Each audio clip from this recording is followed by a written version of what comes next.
Hello, this is Michael Hexter, and welcome again to Politics 2100, here my video cast here on YouTube. And I'm calling this episode 8, Who is to Blame for Climate Catastrophe? Question mark. So it's kind of a weighty theme and a big question. The timing of it is partly because of a couple different things. One of them is that the IPCC report that was published this week, which I covered in the last couple videos, not in depth. I've given you some links to look more closely at that report and analyses of it. Also, there was on Twitter a comment by a very well-known climate campaigner, Jamie Henn, which said basically that something. It's a theme that, I mean, it's not only his topic, but anyway, he was saying that we are not to blame. The fossil fuel companies are to blame for climate catastrophe, and this is something that appears pretty regularly in discussions of climate, sometimes from a left perspective, like an eco-socialist perspective, and for instance, from Jacobin, Anna Kasparian, who does work for Jacobin, also has recently said something similar to what Jamie said. And Jamie is one of the founders of 350.org, organization that I've supported, and is most associated with Bill McKibben, who is one of the early popularizers and discoverers of global warming. He didn't discover it, but he's an author who has broadly publicized the issue, and is one of the founders, as well as Jamie of 350.org, which is a large international organization that pressures corporations and also governments about climate change. So, but this theme of we are not to blame, it's the companies that are to blame, or someone else is to blame, one way or the other.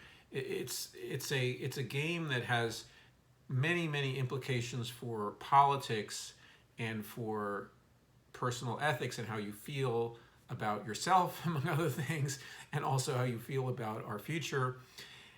And it's a very that Jamie is, he's not exactly struggling with it, but that he's pushing this idea around. And then he sort of came back and said, well, I responded to his tweet and I said, well, it's governments are also, since 1988, when James Hansen testified in Congress about the findings of global warming, and then which started the ball rolling on the UN process, among other things, the Kyoto Protocol in the 1990s, the Rio Summit in 1992. So all of these, but since 1988, governments also are on the hook for, at least that was my response to Jamie in that Twitter. He didn't respond back to me, but anyway, so. But I don't want to focus only on that interaction. But I want to present to you here a framework that I think resolves most of these issues, and is, I think, the most stable and ethical framework, which is the basis for a rational politics of climate action. And it's a framework. I wrote about it in 2014. I wrote a piece that for New Economic Perspectives that was republished in Ethics and Climate, Donald Brown's blog who's an ethicist who focuses on climate, and it's called Degrees of Responsibility for Climate Catastrophe. So, and this framework it's not very complicated, and I don't know why it isn't more. I mean, other than the fact that I'm not a very well-known person, but some things I've written are more interesting to people than others, and have been taken up. And I'll talk about another thing that was more widely taken up than the degrees of responsibility idea. But I believe this is an idea that is very, very helpful, and that's why I'm talking about it now, and then also we'll continue to talk about it in future episodes. So the idea is basically there are 3 degrees of responsibility for climate catastrophe. So 3 levels of blame, okay, for climate catastrophe. And this is something that it may be unsatisfying for some people to think that they have any blame at all. So literally, it's not me, I'm innocent, I'm pure as the driven snow, it's someone else who is responsible. And that's, I think, my response to Jamie, and also to other, not just him, but that I don't accept that as a stance that's very grounded, okay, and that's very real, okay. And so I think my 3 degrees framework is good in avoiding high degrees of self-flagellation, okay, but at the same time not letting people off the hook, okay, for what they have done and what they could be doing, okay. So and it's both of those things that's important, okay. It's important to know what's happened in the past, and it's also important to know what our power is to do things from now on into the future. So the 3 levels are simple. It's pretty easy, I think, to understand. So the 3, I'll put a link in the description box of the original essay and and also other supporting material. But anyway, so primary responsibility. So the people and organizations that are primarily responsible for climate catastrophe are the people who are the organizations or people who have profited from fossil fuel extraction. In other words, the large investors in fossil fuel companies, their management, also scientists at those companies that suppressed their findings about global warming. In particular, I'm talking about ExxonMobil, which had you may or may not know the story, but they had their own climate research teams and programs in the 1970s and 80s, and they actually shared some of these with the public, some of their findings, but they then started in the 80s to realize that there was going to be regulation of them and their business, and so they started to fund climate change denial as well, and they started to suppress climate science, and climate science migrated to the public sphere, among other things, and there was already climate research being done by some government agencies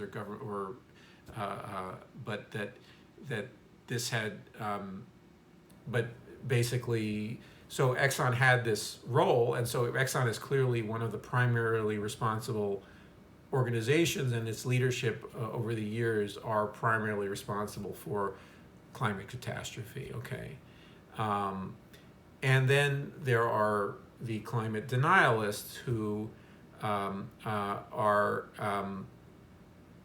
people, or for instance, the Koch brothers. I mean, Koch, they're investors in fossil fuel assets, and they're also now. Let's say that prior to 1988, these investors or these companies, and prior to the knowledge of this, the fact that it was global warming was really happening, you can say they were not primarily responsible. Once they are aware of the consequences of their actions, then they become primarily responsible for the climate catastrophe. So if you were an Exxon investor in 1970 or 1975, or you were a geologist for them or whatever it is, I mean, it's like, then you're not.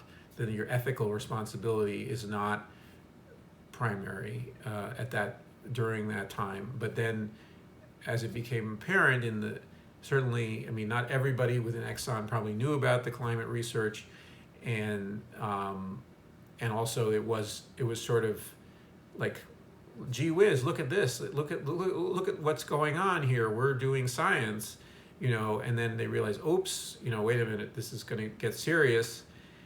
And I mean, I'm actually I need to learn. I would need to learn more about that to clearly define lines of when people start to be responsible for global warming. But anyway, so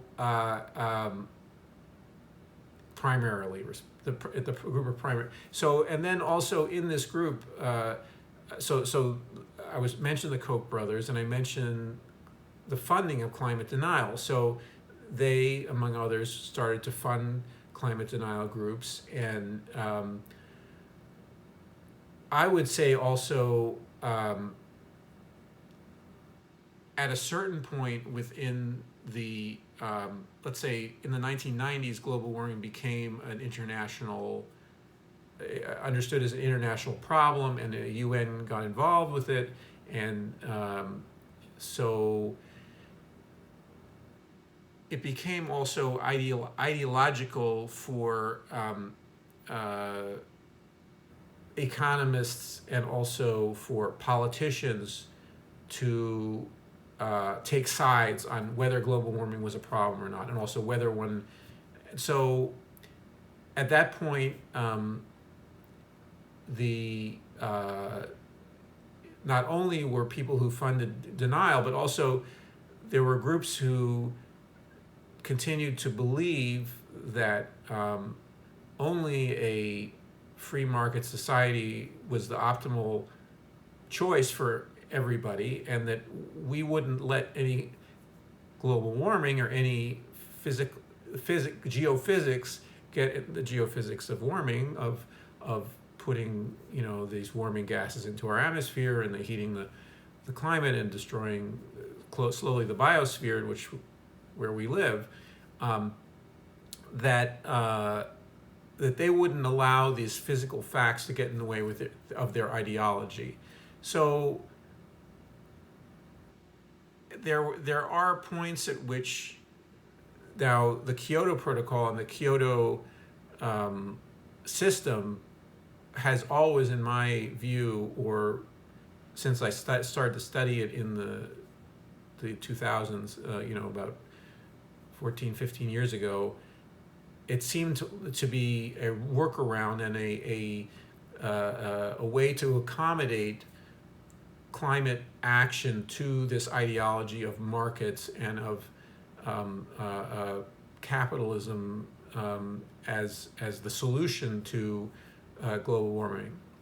And so, and it's, I won't go into detail about critique of cap and trade and critique of the Kyoto system and so forth and so on.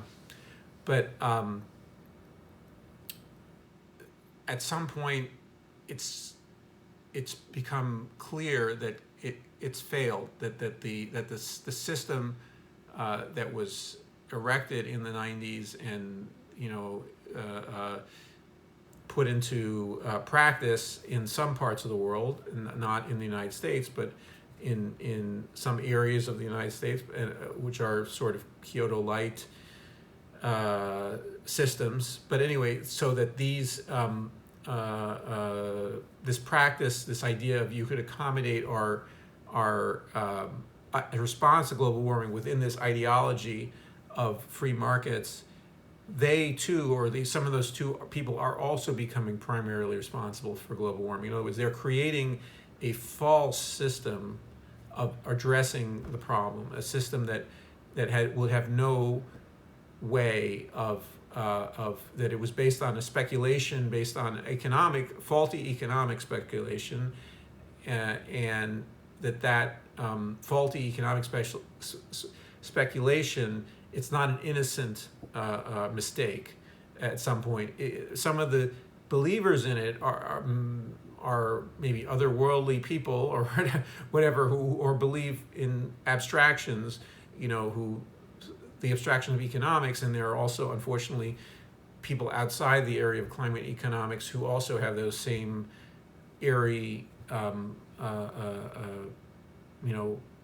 faulty ideas about economics. But anyway, so I'm saying that the people in this group of people, and people and institutions that are primarily responsible, there are many politicians, including politicians who acknowledge that climate change exists. For instance, Barack Obama is, in my mind, primarily responsible for global warming. He did not prioritize climate action, and he boasted that that the U.S. was exporting oil and gas, and that it was because of him, and he even more recently has boasted about it. So I'll call it, there's soft climate denial, which I mentioned in the other. So there are soft climate denialists as well, who say global warming exists, that also are primarily responsible, because they were political leaders. The political leaders who are soft climate denialists. And I will talk about soft climate denial in another video. But anyway, so industry, executives, and big investors, think tanks that support, trade associations that support the fossil fuel industry, like the API, American Petroleum Institute, lobbying firms, law firms that help them do their business, and then politicians that are bought and paid for by them, who provide them with subsidies or just look the other way, and do not confront them with the end game that they need to confront them with about shutting down their business. So anyway, so that's the primary. I may be missing a few, roles. Some journalists, some, who have also played along as PR agents for, either faulty solutions or to the climate crisis, or, So anyway, this group of people, some of whom I think should have legal liability, some of whom it doesn't make sense to pursue in that way, but just to understand that they are responsible. Okay, and so then there's another group. So this is my three-layered framework. So who have secondary responsibility for global warming. So I include myself in this group. I include consumers and people who are also in the primary group, also some executives in, for instance, the car industry or truck industry, who resist transitioning their products to, big users, big consumers of fossil fuels that do not acknowledge the problem and start moving toward the solution, okay, of the solutions for our fossil fuel use. So, in the building of buildings, in the building of in industrial processes that involve fossil fuels like steel making, or there's a bunch of different processes where fossil fuels are used. So, if you're not moving toward the solutions, at some point, and you're big and you have a lot of influence, then you're primarily responsible. Okay, so and then secondary responsibility is a broad category. The people in the developed world who have enjoyed some of the benefits of fossil fuel use, a lot of the benefits. So I include myself among them. Lots of people. It's a broad range of people. There are people who are, working class people who, enjoy their speedboat on the lake somewhere, or their truck, that they like to drive, families who, enjoy, going and, going to their, whatever, on trips, car trips, and, it's part of it's basically almost everybody in the United States, okay, is either primarily or secondarily responsible for climate catastrophe in some form or other. And so, and not just the United States, in Germany and in almost every part of the developed world where your lifestyle is predicated on the use of fossil fuels, and you it's not merely subsistence use of them even. So, for instance, if a hypothetical farmer in Madagascar or something, has a tractor with that needs some diesel fuel or whatever, and that's the only fossil fuel he uses, that's not a secondary responsibility. So, but the people who live a lifestyle that their carbon footprint, okay, is fairly large because of just where they live, and there are varieties in terms of how big your carbon footprint is within that group, and so now I wrote this 7 years ago. I mean, there could be ways to update this to make this more differentiated, but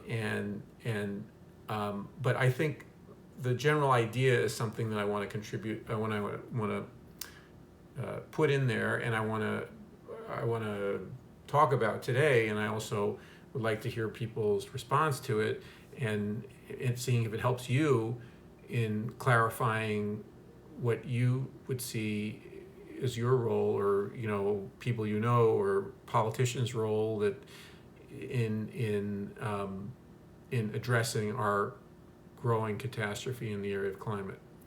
So the third level is tertiary responsibility, or third level of responsibility, and so this is mostly people in the developing world who live generally lives where they use very little or no fossil fuels in their regular daily life, okay? And it's not, again, I gave this sort of hypothetical example of a piece of farm machinery that they have that occasionally they need to fill it up with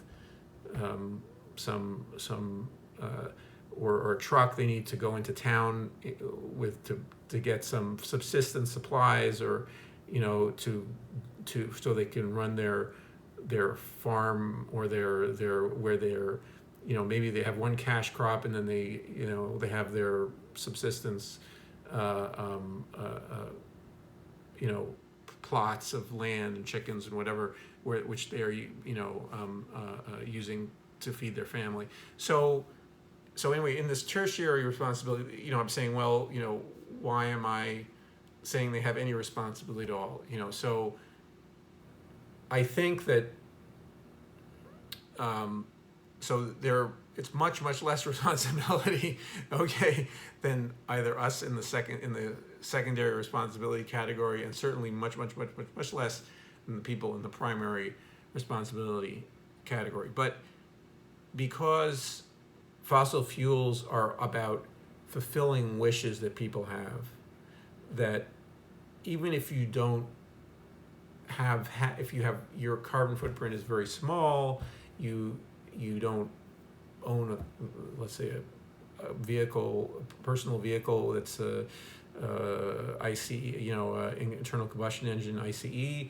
vehicle, and you stay most of the time on your farm somewhere, or in the city somewhere in the developing world, where you go to work or something, and you bicycle or whatever it is, maybe you have a moped, so you do use a little fossil fuel. But anyway, so what I'm saying is the tertiary responsibility is that in terms of desiring and wishing for a future, then that they have a small bit of responsibility in trying to, either if they're living in a democracy, to vote for politicians that create Green New Deals for their country, that they understand that there's a global problem, that they and that they would wish that not to emulate us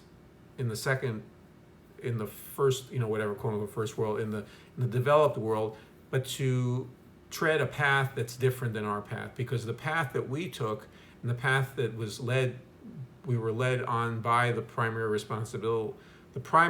responsible people and organizations, that path is unsustainable.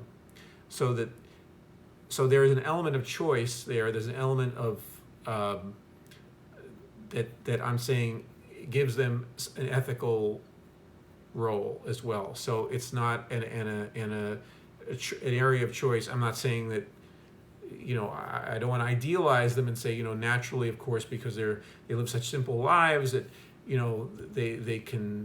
they don't have agency. I'm saying they do have agency, and this framework allows it for agency for them. So I believe that's very fair, realistic, and not blaming, okay, of those people. And so what this framework allows for is a number of things. One of them is, so these arguments about I'm not to blame, and there's a TikTok video I'll link to also, which is it's a cute video. It's by a young guy that makes fun of the idea that you can personally, by your personal action as a consumer in the industrialized countries, whatever the developed countries, can address global warming by he makes the joke using metal straws rather than throwaway straws. So there are lots of different choices we have now in parts of the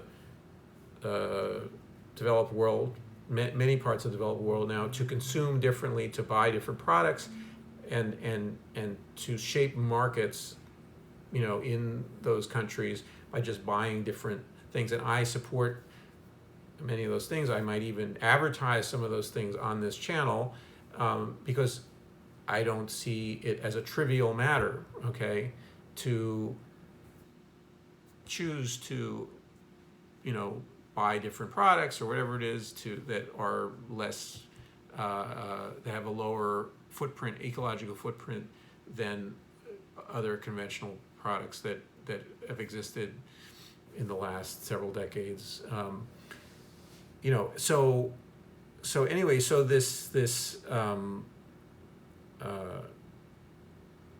framework allows you to say, it's important. The choices you make in your life are important. They're not the only choices, and they're not the most important choices that you will make to address the climate catastrophe, but they are choices that are not trivial. And if you can afford to do them, because sometimes these choices, sometimes it's more expensive to do these greener things, or these these more ecological. So not everybody should be compelled to, unless government makes it really easy to go green, so to speak, in your lifestyle. But anyway, so that's an important element. So it's to stop this. There's an unproductive saying no, not this, that. No, it's like, well, no, you can do some of the action by thinking about your material culture in your life, in your home, in your household, in your workplace. And that's fine. But I also, I think the framework also doesn't lose sight of that our primary goal is to either push out of power, in other words, to change who is the people who are primarily responsible. I'm not, whether or not they need to be put in front of a court of some kind to be sued. There may be a role for that for some of them. I'm not pro or con that. But I think the important thing is that politicians, that we have our primary responsibility in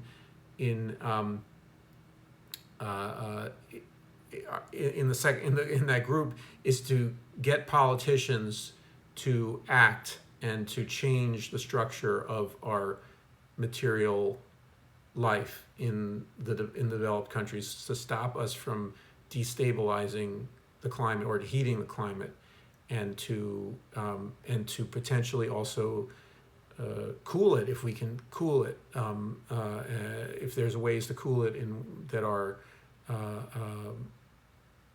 not don't have huge side effects that will in the area of geoengineering, among other things, but obviously cutting emissions to net zero, and then also trying to put some of the carbon back into the ground, so or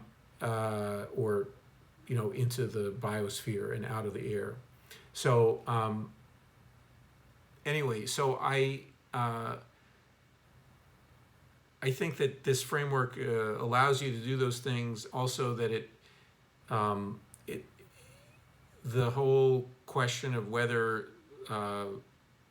I think ultimately putting forward a plan, like I've done a few times, and like I think people who advocate for a Green New Deal are trying to do, is to put forward on the table a policy proposal that is detailed enough, forceful enough, radical enough, that it will address these problems and address global warming and reduce emissions and stabilize the climate. And that's the most important task. So I think we should all feel responsible. We can't sit back and point fingers if we are not involved in that process. And so I think this framework allows us to feel just some responsibility, and responsibility as citizens. I think I also put it in the original piece, that part of our secondary responsibility is we as citizens have sit by and allowed, even though we knew this thing called global warming was out there, we allowed it to be up on the back burner, and now it's not on the back burner, or shouldn't be on the back burner, and so we need to create pressure and also put forward ideas. And there are reasons why people were disempowered on this issue, and they're complicated. But I think that the framework, we're at a better framework right now than we were. I mean, since I think 2018, when the Green New Deal framework was introduced. I think that has placed us into sort of on a societal level, we have a discussion going on that's a little more productive and more focused on the problem. So anyway, so I don't want to. This is a topic that I will continue. I will return to and at some point, and I just wanted to start the ball rolling on this particular idea. Please like if the video, if you did like it, or subscribe to the channel as well, and also comment below if you have any ideas and thoughts regarding this content. And I hope to see you again soon in the next video.